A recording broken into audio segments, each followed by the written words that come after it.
తెలంగాణ మంత్రివర్గ విస్తరణ థ్రిల్లర్ సినిమాను మించిన సస్పెన్స్ ని క్రియేట్ చేస్తోంది. ఇదిగో లిస్ట్, అదిగో ముహూర్తం అంటూ ఊరిస్తున్నారు తప్ప పదవులు పంచింది లేదు, ప్రమాణ స్వీకారం చేయించింది లేదు. మంత్రివర్గ విస్తరణ ప్రాసెస్ క్లైమాక్స్ కు చేరుకున్నాక ఏదో ఒక ట్విస్ట్ అడ్డొస్తోంది. ఏప్రిల్ 3న విస్తరణ చేయాలని సీఎం రేవంత్ రెడ్డి గట్టి పట్టుదలతో ఉన్నా వర్కౌట్ కాలేదు. తాజా పరిణామాలపై కాంగ్రెస్ లో రకరకాల చర్చలు జరుగుతున్నాయి. ఈసారి సామాజిక సమీకరణాల రూపంలో బ్రేకులు పడ్డాయనే గాసిప్ వినిపిస్తోంది.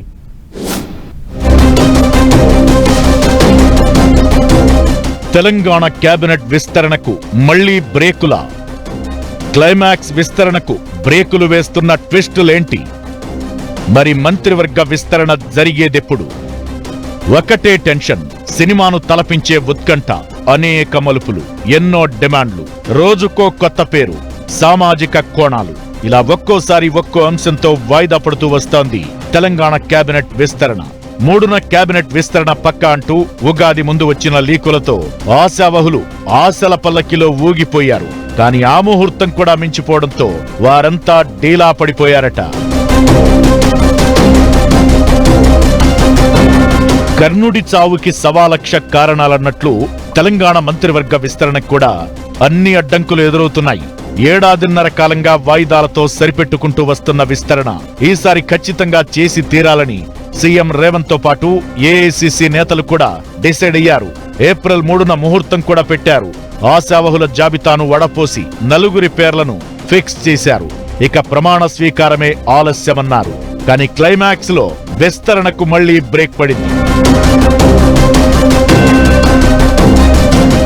అయితే ఈసారి విస్తరణకు బ్రేకులు పడటానికి కారణాలపై గాంధీ భవన్ లో రకరకాల చర్చ జరుగుతోంది. కేబినెట్ బెర్త్ ఖాయమైందని పలువురి పేర్లు తెరపైకి రావడంతో పదవులు ఆశించిన నేతలు ఒక్కసారిగా అలర్ట్ అయ్యారు. మంత్రివర్గంలో సామాజిక సమతుల్యం పాటించాలంటూ, ముఖ్యంగా తెలంగాణలో అతిపెద్ద సామాజిక వర్గమైన మాదిగ వర్గానికి చోటు కల్పించాలంటూ ఆ వర్గం ఎమ్మెల్యేలు పార్టీ అధిష్టానానికి లేఖ రాశారు.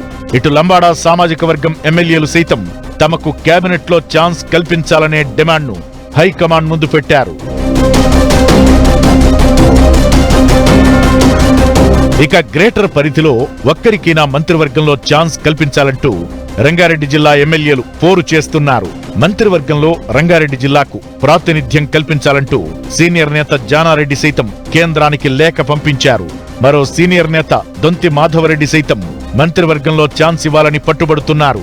ఇలా ఎన్నో చిక్కుముడులు విస్తరణకు అడ్డుపడ్డాయని గాంధీ భవన్ లో వినిపిస్తున్న టాక్. ప్రస్తుతం తెలంగాణలో మంత్రివర్గంలో 6 బెర్తులు ఖాళీగా ఉన్నాయి. వీటిలో 4 బెర్తులను ఫిలప్ చేయాలని హైకమాండ్ డిసైడ్ అయిందట. ఆ 4 బెర్తుల కోసం ప్రచారం జరుగుతున్న పేర్ల విషయంలో కొన్ని అభ్యంతరాలు వ్యక్తమవుతున్నాయట. ముఖ్యంగా కోమటిరెడ్డి రాజగోపాల్ రెడ్డి, గడ్డం వివేక్ విషయంలో కొన్ని భిన్నాభిప్రాయాలు వ్యక్తమవుతున్నాయట. గడ్డం వివేక్ మాల సామాజిక వర్గం కావడం, అందులోనూ వారి కుటుంబంలో వాళ్ల సోదరుడు ఎమ్మెల్యేగా, కొడుకు ఎంపీగా ఉండడంతో ఒకే కుటుంబానికి అన్ని పదవులు ఇవ్వడమేంటనే ప్రశ్నలు సంధిస్తున్నారట కాంగ్రెస్ నేతలు. మాల సామాజిక వర్గం కాకుండా మాదిగ సామాజిక వర్గానికి పదవులివ్వాలంటూ మరో డిమాండ్ కూడా గాంధీ భవన్ లో రీసౌండ్ చేస్తోంది. ఇక కోమటిరెడ్డి రాజగోపాల్ రెడ్డి విషయంలో కూడా సామాజిక సమీకరణ అంశాలను తెరపైకి తెస్తున్నారు. ఇప్పటికే వాళ్ల సోదరుడు కోమటిరెడ్డి వెంకటరెడ్డి మంత్రిగా ఉండడంతో మళ్లీ ఇప్పుడు రాజగోపాల్ రెడ్డికి ఎలా ఇస్తారంటూ ప్రశ్న ఉత్పన్నమవుతోంది. అంతేకాదు, రాజగోపాల్ రెడ్డికి మంత్రివర్గంలో ఛాన్స్ ఇస్తే ఒకే జిల్లా నుంచి 3 రెడ్లు మంత్రి పదవుల్లో ఉంటారు. ఈ పరిణామం కూడా పార్టీకి ఇబ్బందులు తెచ్చే అవకాశముందనే టాక్ కూడా బలంగా వినిపిస్తోంది. మొత్తం మీద రాష్ట్ర మంత్రివర్గ విస్తరణ 1 అడుగు ముందుకు 2 అడుగులు వెనక్కి అన్న చందంగా మారింది. వరుసగా ఎదురవుతున్న పరిణామాల నేపథ్యంలో కాంగ్రెస్ అధిష్టానం సైతం ఆచితూచి వ్యవహరించే ధోరణిని అవలంబిస్తోంది. మంత్రివర్గ విస్తరణను గుజరాత్ లో జరిగే ఏఐసీసీ సమావేశాల తరువాత ఏప్రిల్ 2వ వారంలో చూడాలని భావిస్తోందట. చూడాలి మరి ఏప్రిల్ 2వ వారంలోనైనా ఉంటుందో లేదో.